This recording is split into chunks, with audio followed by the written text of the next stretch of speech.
mình hô lộ xuân thì anh thì tiền hiện cái GP đàn ba bia lắm mà cùng phong anh hành rồi số về nó anh thì anh đi cái tung cùng sáng ngày xong thì có cả anh đi rồi đấy thì anh thấy có cái tiếng rồi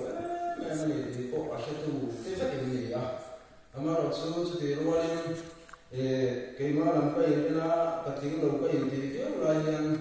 lẽ ra mà chuan kan chala ni barte in fa komin suan ka tia kan ti lo na lam hau lo pa in choi on na kan tong se te hi lo mom ke ma adi ta kin ke ma kong long thu ke ma ju ro wa lo lan la na chuan ka ma long thu soi ba the the business long thu soi te cha kan tia mà rồi chú bậc hiền mi tất cả gì là chính sẽ là ông đây căn tế tổ thủ ra xuống căn ngay ở tế xuống thao tổ thủ ra căn ngay trở lại căn gì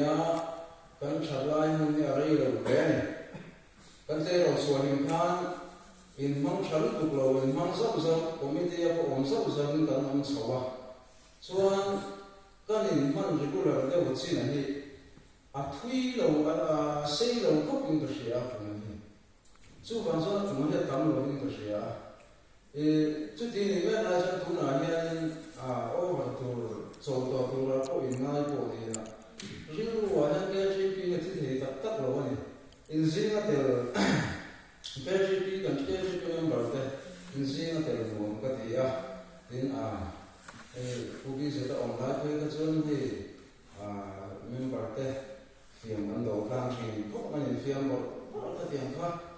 tiền nhìn muốn te ăn thì lệ các cái này của lệ tiền có hoạt khá không lệ số liên quan xia chúng ta chú cái đó rồi mà các cô thì hắn mỗi đồ nhân thì cái xia này cho tôi cái hành số của cái này của cái chuan hàng cái đó rồi mà em có những sự em cũng sáng nay là sống thì còn sống thay cho nên mà tất cả đồng hồ đang tụ lên càng dư rồi càng ngày còn là tiền của sẽ cho tay là trả những cái gì in thổ nó trả xuôi tu này xuôi tu tết riêng tiền đang xuyên cả xuôi thì rồi mấy bạn trẻ đang advice về hiện nay xuôi tu thế cho nên là xuôi run sắp tu cho nên cái thổ hôm nay trở đầu cho nên thì có mấy sắp thế rồi chú cần chưa rồi ông là ta sẽ trái cái gì cái suy đồ thì nó chỉ tu bố tận lòng rồi cho nên bố thì cái tất thế rồi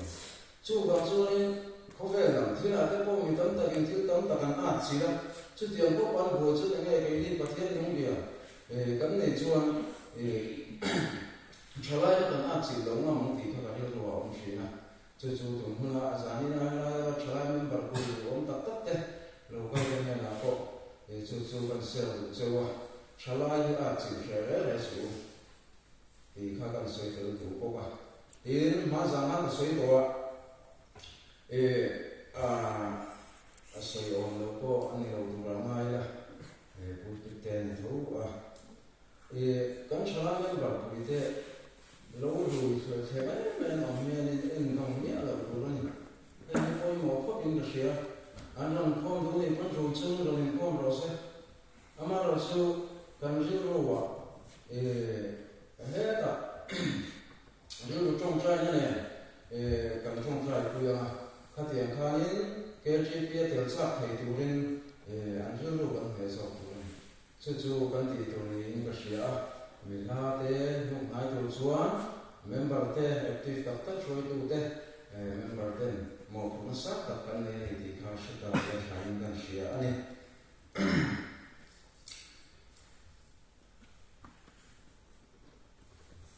ประเทศถูกมาฉันลูกบุ้งกัว